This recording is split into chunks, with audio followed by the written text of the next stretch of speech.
Assalamu alaikum everyone. Today we will be doing excision of cutaneous lesion from the skin. The stem in the exam usually is a person with a lesion in the thigh. We have this is forearm, but usually the lesion is on the thigh. And there is a nevus, but it is suspicious nevus. It looks like it's malignant melanoma. It has been experiencing changes in color or in size or whatever. And there's decision. Decision has been made to remove this lesion from the skin. The consultant, they will tell you already have given local anesthetic, but always be prepared to do that on yourself, prep and drape and give a local anesthetic on your own. Okay, so how to go about this station? First, remember when you come in confident. Confident of yourself and of your abilities, relaxed, no tremor or that is feeling excessively anxious. You have to show the examiners that you're confident. Okay, and come in smiley and friendly with open body language, stand upright and introduce yourself clearly with name and with role. So there are things you have to do before the procedure and things inside and things after. So the things before the procedure, you will introduce yourself. Like, for example, hello, good morning, I am Dr. Abdelaziz. I am one of the surgical SHOs or whatever, according to the STEM. Can I just please confirm your name and your date of birth? So you confirm patient's details. And then, by the way, sometimes like we did in wound suturing station, they can be refusing you, like they're telling you, I was expecting the consultant to come in and do the procedure for me. But you can manage this. How can you manage this situation? The 3-stage approach. Acknowledge patient's concern, explain why the consultant is not here, and reassure the patient. So how to acknowledge patient concern? Like, for example, I understand that this may be concerning for you. I am sorry, but unfortunately the consultant went away or has been called for an emergency operation which cannot wait. But I assure you that I've done this in the past. I've been trained well for this, and I am confident that I can do this procedure safely for you. Now the actor will give you permission to proceed. At this point, you should tell the examiner that you want to see the written consent form. And when they show you the consent form, make sure that this is the correct patient. Sometimes patients also have wristband, so written in their name and their date of birth. So you double check that, you confirm it again. And the correct side and site of the operation should be also double checked from the consent form. Then you tell the examiner that I would like to check and fulfill the WHO checklist. They will tell you, consider that is done. Then you explain the procedure in layman terms, in patient-friendly language. Say something like, today I have been asked to remove a mole from your thigh, and this mole will be examined under the microscope to confirm its nature, whether it's a benign mole or something else that we have to worry about. The procedure will be done under a local numbing agent, so you should not feel any pain. But if you feel pain or discomfort, you will let me know and I will stop. And then you tell them, after I've removed your mole, I will be approximating your skin edges together using stitches. Right? Sometimes steri-strip can be used, by the way, but in the exam they want you to use stitches. And it will be like 3 or 4 or 5 stitches maximum. And then I will be placing a dressing over it, and then that will be it. So explaining it in patient-friendly language. Then you take short history from the patient. Very short history. This history includes past medical history, especially for bleeding tendency, because bleeding can be seen in the operation. Allergy, especially for local anesthetic or allergy to anything else. Drug history, especially anticoagulants and steroids. Anticoagulants for obvious reasons, and steroids for 2 reasons. Reason number 1, even with minor operation like this, surface operation or skin excision, patients can still develop a Addisonian crisis. So they may need a stress dose like we talked in applied surgical science and critical care. And then also steroids, because steroids can increase wound complications, delayed wound healing, wound infection, dehiscence, all of that can happen with steroids, so there can be anticipated complications. And then you will prepare your equipments. The equipments that you need include personal protective equipments, including sterile gloves and apron and eye protection, etc. You need things to prepare the surgical site. This includes your prep and drape, chlorhexidine or iodine. You also need marker to plan your incision. I will be showing you how to plan your incision. You'll also need a roller to measure your, that is, margins. So you need roller and you need a marker to plan the incision. Then you need instruments to remove the lesion and bring the skin together. So what are those instruments? Obviously, you will need needle holder. It's preferable that you use 2 needle holders so that you can park the needle. That's one safe technique that you can use. So you need needle holder generally. You need a forceps, preferably toothed. You can also bring your non-toothed forceps, which is easier to hold the needle with. And you will also require suture scissors, of course, to cut the suture. Suture scissors. And you will need blade 15. What I have now is blade 11, but ideally you should be using blade 15 because it has curved edge and it is good for finer work. And obviously, of course, you need size 3 scalpel handle to put the blade on top of it. And you need a pot filled with fixative, like 10% buffered formalin fixative for the lesion, right? And you need suturing material depending on the site. The station usually is in the thigh. So in the thigh, like 3-0 or 4-0, non-absorbable monofilament like Prolene. What I have is 2-0. So when you hold the pack, first make sure that it's the correct size. Make sure, because you're going through skin, you need it curved cutting. You need cutting. Make sure the material is the correct one. You can use Prolene or Ethylone. There is monofilament non-absorbable. And most importantly, the expiry date. Check the expiry date. Some packets have it on the back, so check front and back to make sure that is not expired. And also double check. You show the examiner this suture material expires at, it's not expired, right? Right. Okay, so double checking the expiry date. And also, you will need a local anesthetic. Even though in the station they tell you it has been given, you will still ask for it, because sometimes even if it has been given, it's not sufficient. So you may need to administer extra local anesthetic. Are you getting me? So you'll ask for lidocaine with or without adrenaline. Check the expiry date. Don't forget that of lidocaine and the syringe. You need a syringe and a needle. The needle, take a 25 gauge needle to administer the anesthetic because it's a smaller needle, so less pain. And 21 gauge needle to withdraw the local anesthetic, just like the wound suturing station, guys. And then you need aftercare dressing, like just simple dressing, non-adherent pad dressing. And of course, sharps pen. Then now you're ready to begin. So what other things, let's recap. Things you do before the procedure: introduce yourself, confirm patient detail including wristband, explain what you're going to do in patient-friendly language, check the consent, check WHO checklists, take short history, including past medical history, history of allergies, drug history, then prepare your equipment. When you're preparing your equipment, you must not forget, you have to not forget your equipments, okay? Because if you forget your equipments, you cannot come back for them, okay? So it's very important that you go through the procedure in your head as you are asking the examiner for the equipments, okay? You go through the procedure in your head so that you don't forget anything. It requires practice, of course, okay? Now we are ready to begin the procedure. First, before you prep and drape and everything, you have to plan your incision site and your margins.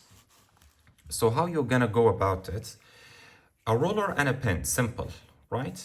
So first, how your incision is gonna be. Is it gonna be longitudinal, oblique, transverse? How is it gonna be?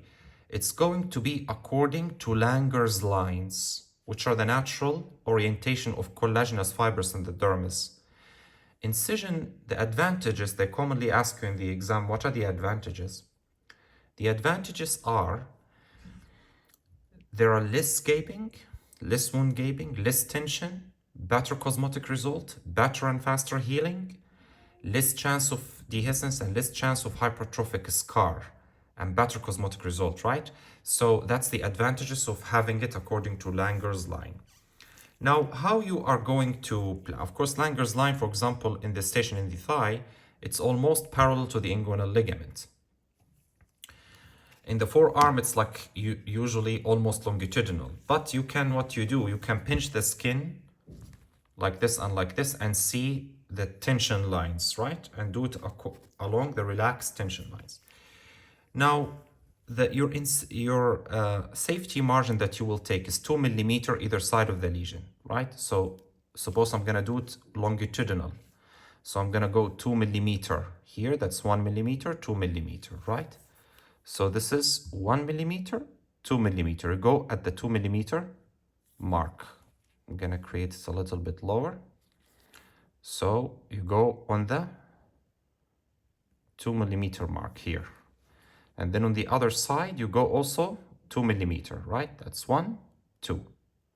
So you create 2 millimeter also on the opposite side of the lesion. So that's 2 millimeter. Approximately here, right? Here, 2 millimeter. Then you measure the distance between the two dots. This one is almost like a centimeter, almost. So you will triple the distance, right? So on the long axis, you triple the distance. So that's 3 centimeter. So go to the epicenter of the lesion at 1.5 centimeter mark, right? Place it over, and then 1 dot over here, and 1 dot over here. And then you will create your elliptical incision. You create an ellipse like this. So you've planned your incision. Then now you will prep and drape, right? You're going to prep and drape. At this moment, you will ask the examiner, I would like to wash my hands and scrub up and put on personal protective equipment. They will tell you go ahead, consider that's done. Ask for the prepping solution, preferably chlorhexidine or iodine. When you go and do the prepping solution, don't go with sweeping motion because that's gonna remove your marking. From the center, gentle damping movement, and go to the periphery, gentle damping movement. And when you go, you can, outside, you can do sweeping movement. Tell the examiner, I would like 5 minutes for that to dry. And then you're gonna go ahead and place your drapes over the area. So drape the area. Now your fully sterile field. If local anesthetic have already been given, you're gonna check it, but always prepare to give it yourself. So you're gonna take your needle. Again, it has already been withdrawn for me. Empty it from any air, bubbles, and then go at the apex of the lesion over here. First, warn the patient. There's a sharp scratch that can be coming in. Are you ready? They say ready. So you advance your needle in the skin, advance your needle, and then what you do, pull on the plunger, no vessel. You gently push your anesthetic as you withdraw, but do not move out completely. You just simply change your direction and advance to the other side, underneath, pull on the plunger again, and then administer local anesthetic as you withdraw, right? You will repeat it from the other side as well. You repeat the same thing from the other side as well. Okay, so we've done that. Now next step is what? You wait for 5 minutes. You tell the examiner, I'm gonna wait for 5 minutes until you go ahead. You check the sensation before you begin. So use toothed forceps. Do not pinch excessively. You just simply gently pinch. Do you feel that? They say no. Do you feel that? No. Do you feel that? No. All over the lesion. So that's it. Then now it's time to make your incision. Take and load your blade as we did in the general principles of handling instruments. Same situation. The assistant will give you the blade. Again, as I told you, preferably it's blade 15, right? Load it smoothly as we did. But this is blade 11, okay? But generally you use blade 15. Then what you do, start further away from you, hold it like a pencil. Do not go in with angles. You go in straight perpendicular to the skin. Go at the apex, move in. Tell the patient that if you feel pain, let me know, okay? And then with one smooth movement, you go along your planned incision. One smooth movement. And then you move away. Then start from the opposite side, go in, one smooth movement, you pull on the other side. And then what you do after you've created your incision, you grab your toothed forceps and pick up the lesion. So pick it up and then you start removing it from the underlying tissues fully. So go fully.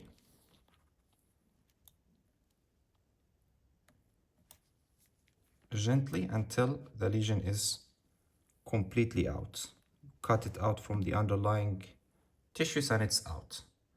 Then what you do, now this is the lesion.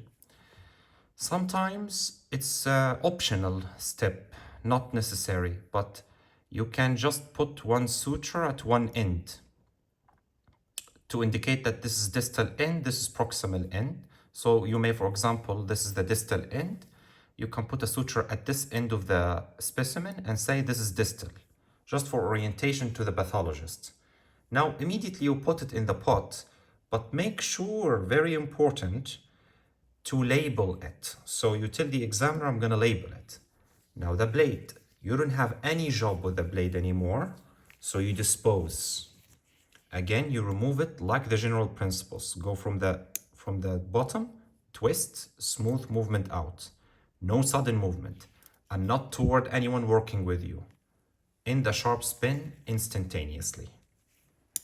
Now, it's time to close the wound. For purposes, I'm going to remove the drape, and I'm going to do it like this, so it is easier for you to see me suturing.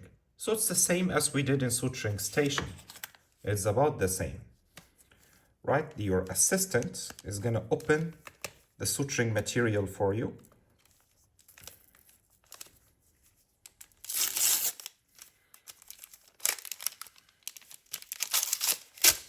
Right, so they will open it like this. Right, they're gonna open it like this for you. And you just simply pick it up. And then open, make sure, be careful, needle is inside, right? So simple twisting movement will open it up for you. This is the needle. Never hold it with your hand, as we always say, right? Hold it with instrument, needle holder. Take it out from its packet and then reorient it. Reorient it as we always do, right? That it will be at the flattened area.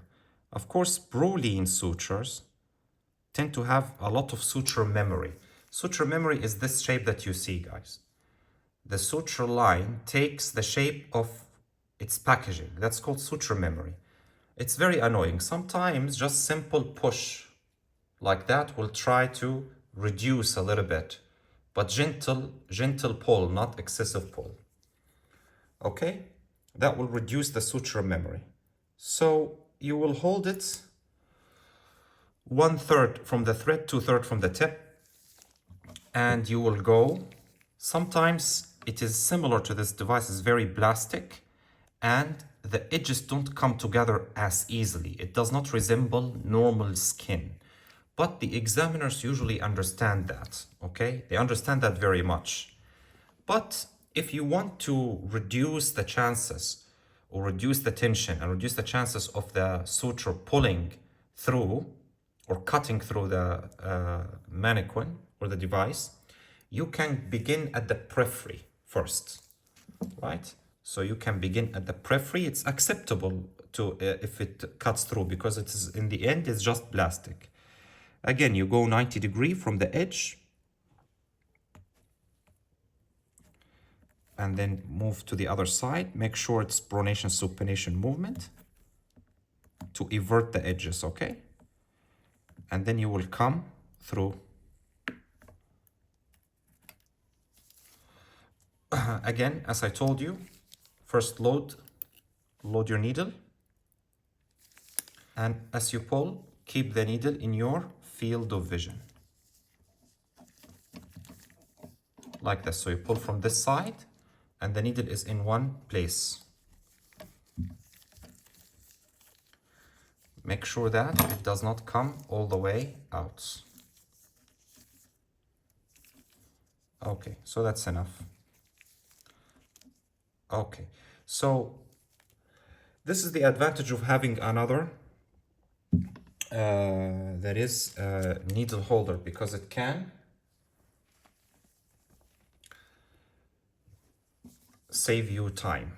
Okay, so you park your needle, not on the patient, of course, and then you create your first knot.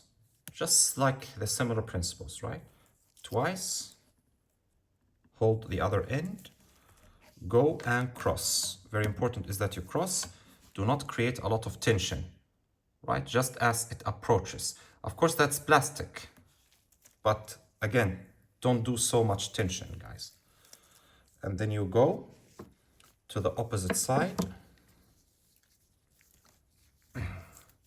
Create another instrument knot on the opposite side, okay? Make sure, again, guys, to cross, and when you create the knot, create it to the side of the wound, not on the wound. Good. One more. Just to hold secure the knots, and then now you ask your assistant to cut. Fortunately, I don't have an assistant, but if assistant is there to cut for you, it's gonna save time. Tell them like ½ centimeter length. Then you're gonna go to this side. Are you getting me? Periphery to center to reduce tension. Again, 90 degrees. The thickness of the skin that you're suturing is the distance of your entry from the edge, right? And the distance between two suture is double the distance of the skin you're suturing. Double the thickness, sorry, right? So go in 90 degrees, come out the other side 90 degrees for proper wound eversion. Take your suture out. Now it's time to orient your needle. Load it. It's quicker if you load it as soon as you go out. Again, same principle. Keep the needle in your field of vision. Don't go too far as it comes out the other side. That will look bad. You want to minimize puncture sites. And then same, tie your knot again. Cross. Don't create so much tension on the wound. Just slightly gaping. That will be enough. Now the knot will be created onto the opposite side, not on the wound. One more to lock it. And that will be it. Now it's time to cut. About ½ cm. Now maybe one here, and one in the center. Plan how much stitches you will need as you go along, okay?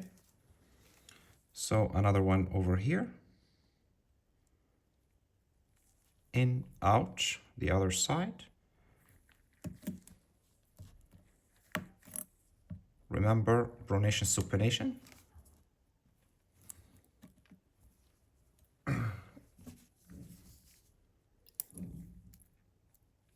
load, pull,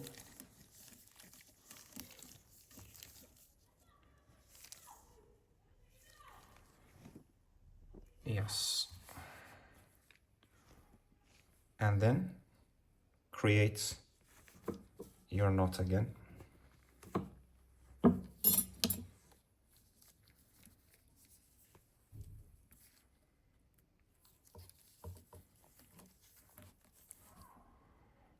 As you can see, the plastic is difficult to handle, but almost gaping. And now you're gonna take your knot to the side of the wound, okay? Take your knot to the side of the wound and then secure it.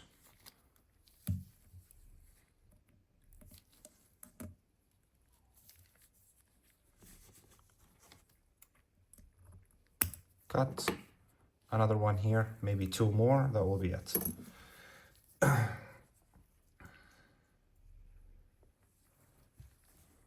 One over here.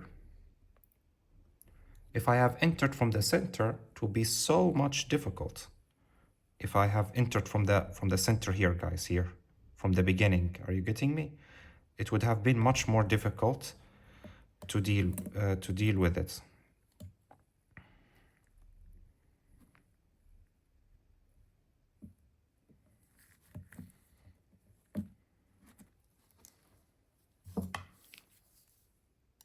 Again, never touch the needle with your hand. Keep the needle always in your field of vision.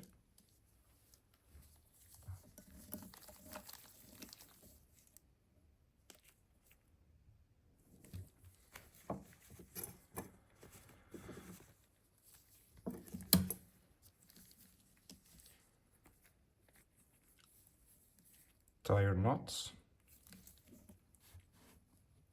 Now, this knot will be the tension deciding, okay? That's enough tension. Because so much tension and pressure on the wound can cause edema will form later here when the wound heals. That's gonna create a lot of pressure at the edges and cause wound edge necrosis. So be careful. One last one in the center, that will be it. Now, the trick is, many candidates will complain that there's not enough time, especially in this station.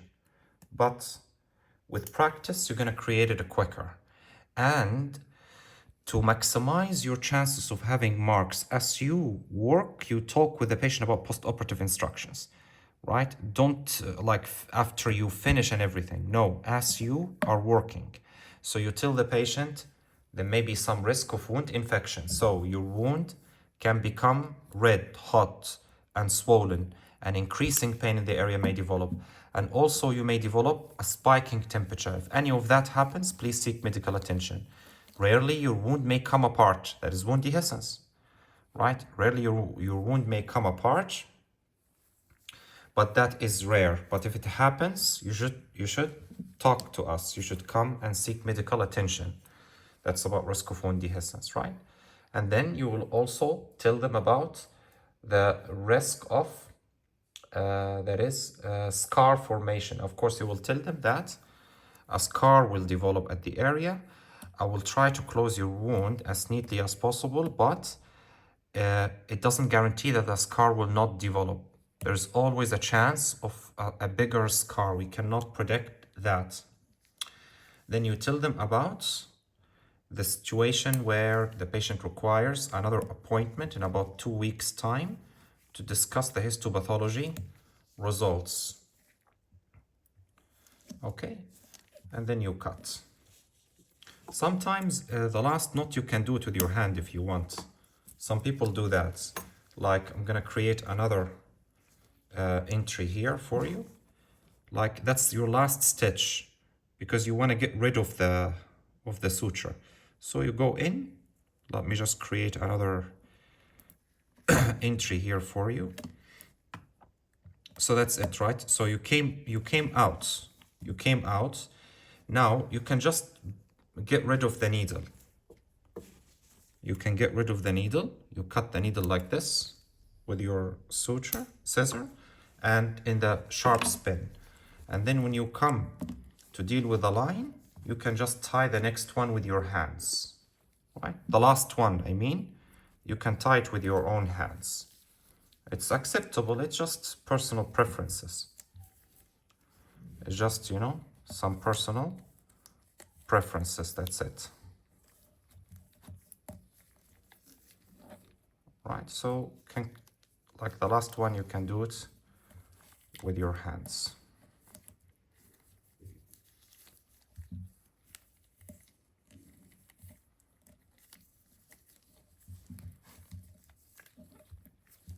And then you cut it out. Anyway, don't forget the post-operative instructions, guys. Let's recap. As you are working, you give post-operative instructions. You have, as you practice, you do that, you talk. That's right after when you begin working immediately.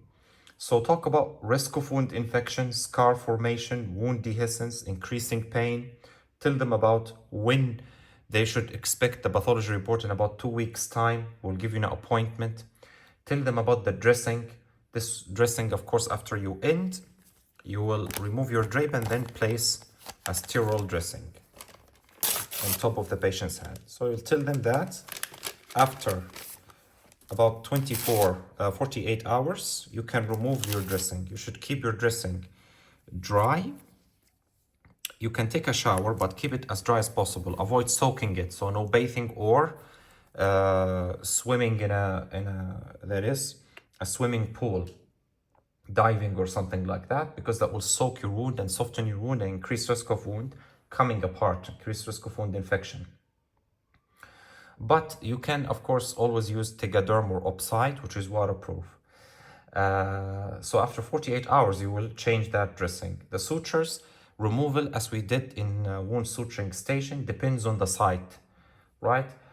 In the thigh, usually like 10 days to 14 days. So we'll give you an appointment, or in your local clinic, GP, they can remove your stitches at 10 to 14 days.